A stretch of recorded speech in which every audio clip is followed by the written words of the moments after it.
샬롬 할렐루야. 제목은 회리 바람을 타고 승천한 엘리야입니다. 엘리야는 매우 겸비하였지요. 겸비했을 뿐만이 아니라 자기 의가 없었습니다. 자기 의가 없어서 어느 누구와도 부딪히지 않는 선한 마음을 소유하였지요.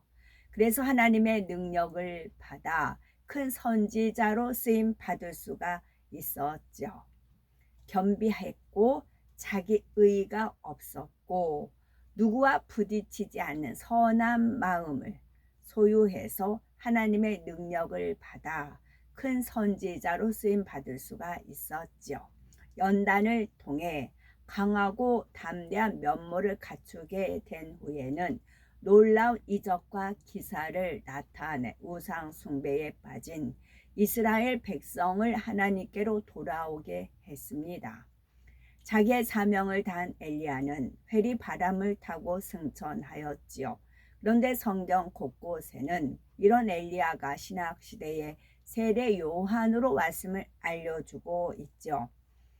엘리야는 이 땅에서 사역을 이룰 때 늘 하나님과 교통을 하였습니다. 깊은 기도를 통해 하나님께서 원하시는 뜻을 밝히 깨닫기 위해서 노력을 하였지요.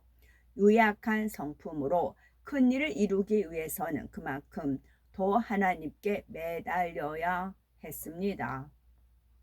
하나님께서는 위로부터 능력을 주심으로 엘리야의 심령을 강하게 붙들어 주셨죠.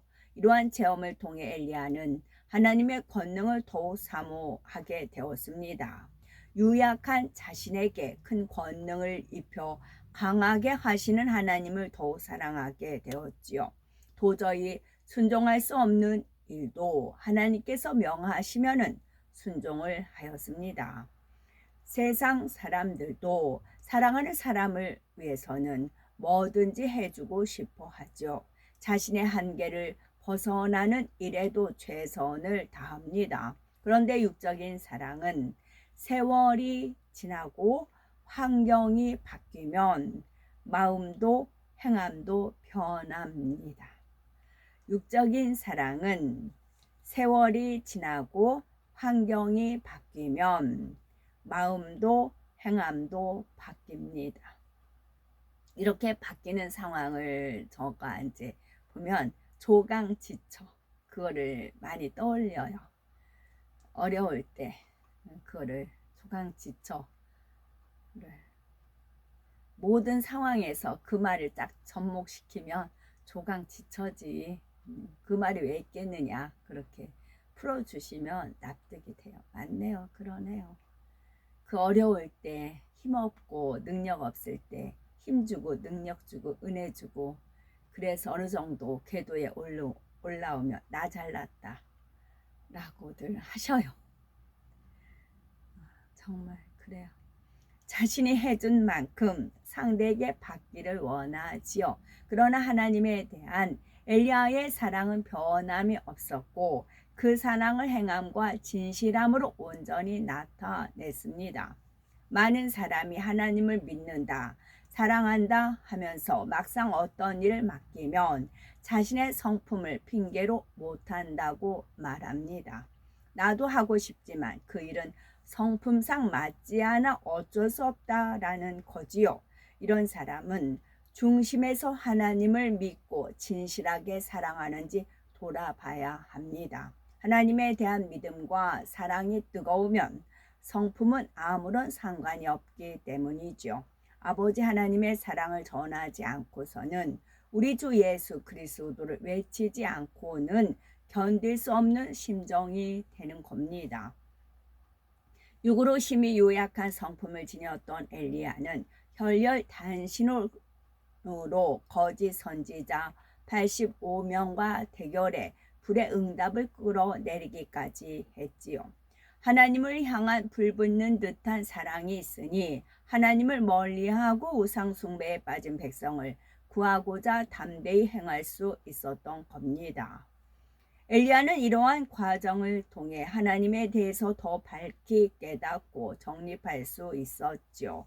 장성한 믿음의 분량에 이르며 태초부터 계신 아버지 하나님에 대해서 더 깊이 알게 됩니다. 그는 이 땅에 있을 때에도 하나님에 대해서 깊이 깨우침으로 무척 사모하였지요. 마침내 산채로 승천한 엘리야가 하나님을 친히 배웠을 때 얼마나 하나님에 대한 사랑으로 가득했겠습니까? 삼위일체 하나님에 대해서 밝히 깨닫고 정립했을 뿐만이 아니라 성자, 성령, 하나님의 사명에 대해서도 알게 되었지요. 특히 성자 하나님은 구세주가 되기 위해 사람의 몸을 입고 이 땅에 오셔서 화목제물로 십자가에 달려 죽으셔야 함을 알게 됐습니다. 엘리야가 이 사실을 알게 되었을 때 주를 향한 사모함이 불붙는 것 같았지요. 그리하여 하나님께 주를 위해 무엇이든 할 수 있나이다 라고 고백하였던 겁니다. 하나님께서는 이 고백을 받으시고 엘리야를 다시 이 땅에 보내 주의 길을 예비하는 큰 사명을 주셨지요. 하나님께서는 엘리야를 다시 이 땅에 보내실 것과 그가 어떤 사명을 감당할 것까지 성경을 통해 예언해 놓으셨습니다.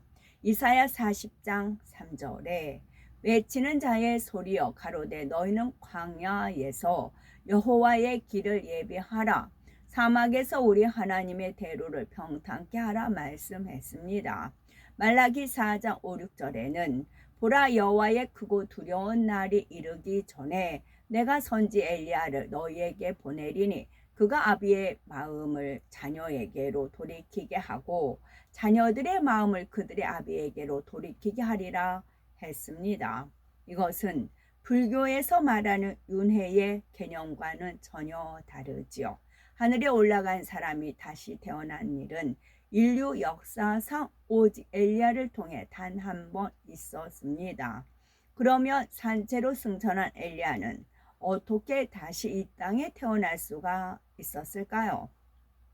먼저 하나의 인간이 만들어지기 위해서는 부모의 정자와 난자가 결합한 수성체에 반드시 하나님께서 영을 보내주셔야만 합니다.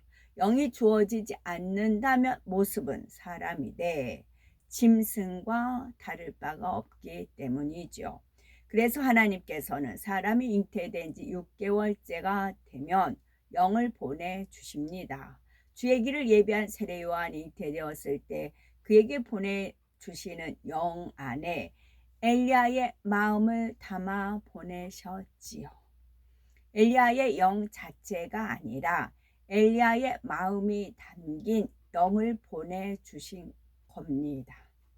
예수님의 경우는 동정녀 마리아의 몸을 빌려 성령으로 잉태되셨기에 육의 부모의 길을 전혀 받지 않으셨죠. 잉태됨과 동시에 주어진 영 자체가 바로 예수님의 마음이셨습니다. 그런데 엘리야의 경우는 조금 다르죠. 이미 사람의 생명씨가 결합된 상태에서 엘리야의 마음이 담긴 영이 주어진 겁니다. 그러니 부모의 길을 받아 그 영향도 받게 되지요. 그래서 하나님께서는 그 당시 사람들 중에서 가장 선하다 할 수 있는 사람들이 잉태한 태아에 엘리야의 마음이 담긴 영을 보내주셨습니다. 이렇게 태어난 사람이 바로 세례 요한이지요. 성경 곳곳에 세례 요한이 엘리야의 마음을 가진 사람임을 말씀하고 있습니다. 누가복음 1장 17절에 저가 또 엘리야의 심령과 능력으로 주 앞에 앞서 가서 아비의 마음을 자식에게 거스리는 자를 의의 슬기에 돌아오게 하고 주를 위하여 세운 백성을 예비하리라 했습니다. 또한 누가복음 3장 4절에는 이사야 선지자가 예언한 사람 곧 주의 길을 예비하기 위해 광야에서 외치는 자가 바로 세례 요한임을 확인해주고 있죠.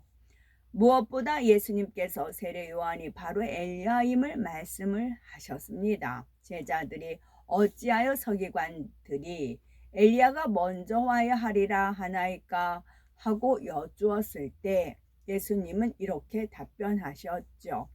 엘리야가 과연 먼저 와서 모든 일을 회복하리라. 내가 너희에게 말하노니 엘리야가 이미 왔으되 사람들이 알지 못하고 임의로 대우하였도다. 인자도 이와 같이 그들에게 고난을 받으리라. 그제야 제자들은 세례 요한이 엘리야임을 깨닫습니다. 예수님께서는 근본 하나님의 본체로서 아무 흠도 점도 없으신 참빛이시지요. 이처럼 참빛이신 예수님의 길을 예비하는 사람이라면 얼마나 깨끗하고 온전해야 하겠는지요. 그래서 하나님께서는 산채로 들림받을 만큼 깨끗하고 온전한 엘리야를 다시 이 땅에 보내 주의 길을 예비케 하셨습니다. 엘리야가 이를 선택받은 또 한 가지 이유는 그가 주를 향한 뜨거운 사랑 가운데 주를 위해서 내가 무엇이든 할 수 있나이다 라고 고백했다는 데 있죠. 엘리야는 장차 주님이 겪으실 일을 생각하며 견딜 수가 없었습니다. 그래서 주를 위해 이 땅에 대시 내려오는 것을 조금도 꺼리지 않고 순교해야 한다 해도 기쁨과 감사함으로 감당하고자 한 것입니다. 이처럼 엘리야가 말과 혀로만이 아니라 행함과 진실함으로 사랑을 온전히 나타낸 것을 하나님께서는 지극한 선으로 여기셨지요. 주님을 만나 첫사랑이 뜨거울 때는 내가 주님을 위해 무엇이든 하겠습니다 라고 고백하는 사람이 많지요. 하지만 그 고백대로 변함없이 진실한 행함을 보이는 사람은 그리 많지가 않습니다. 하나님을 향한 뜨거운 사랑이 마음에 가득한 사람은 모든 말과 행함에서 그 사랑이 배어 나옵니다. 사랑하는 하나님께서 기뻐하시는 일이라면 무엇이든 할 수 있지요.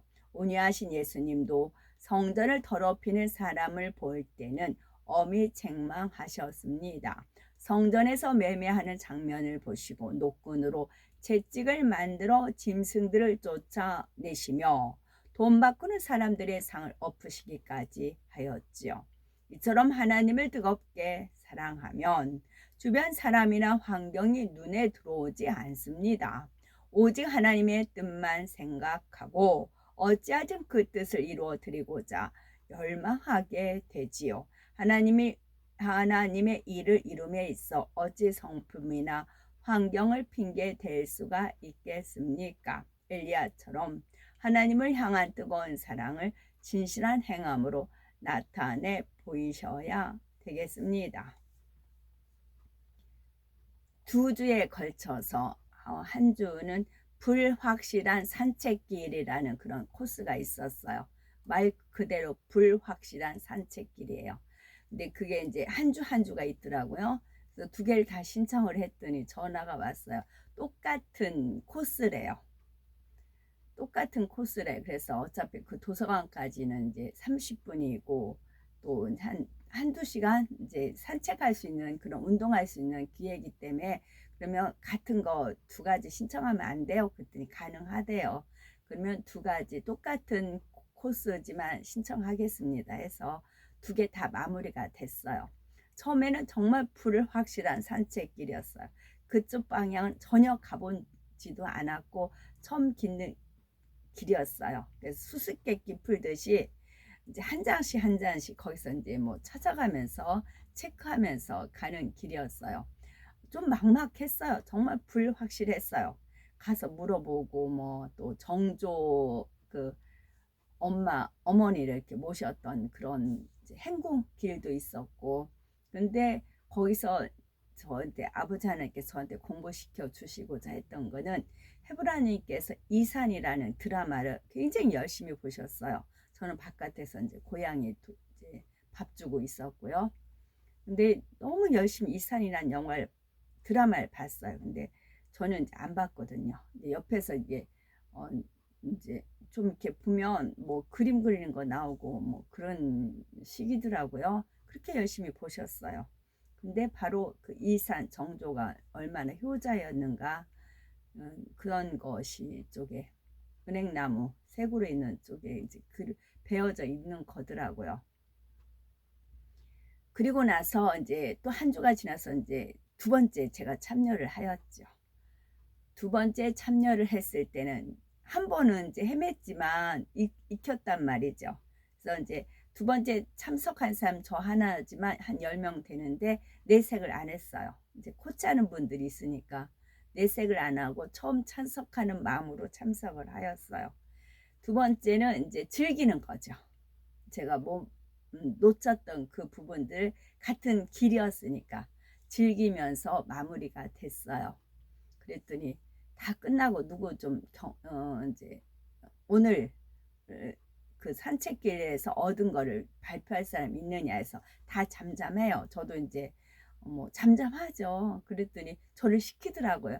아, 두 번 참석해서 참석한 분이 좀 말씀해 주시면 어떻게 했느냐. 그래서 제가 이제 깨달은 바를 이제 말씀을 드렸어요. 그건 이제 일반적인 얘기고 저는 그거를 똑같은 코스를 두 번을 겪으면서 두 번째는 즐겼거든요. 아, 왜 이 코스를 수강을 하게끔 하셨는지 그 하나님 아버지 하나님의 선한 의도를 알았어요. 제가 37세까지는 불확실한 인생이었어요. 제 마음대로 되어진 적이 없어요.